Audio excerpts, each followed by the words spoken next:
শয়তান আল্লাহকে চ্যালেঞ্জ দিয়েছিল, আল্লাহ আপনি তো জান্নাতে ঢোকাতে পারবেন না, এতগুলো জান্নাত কেন বানালেন? জাহান্নাম আরো বেশি হলে ভালো হতো।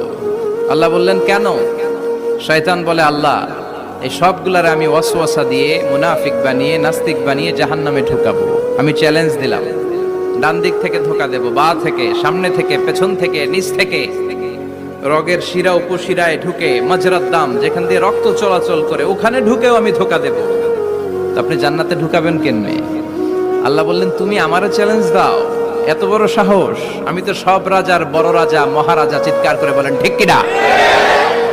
মহারাজার সাথে চ্যালেঞ্জ দেয়া যায় না।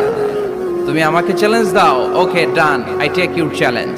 আমিও তোমার চ্যালেঞ্জ নিলাম।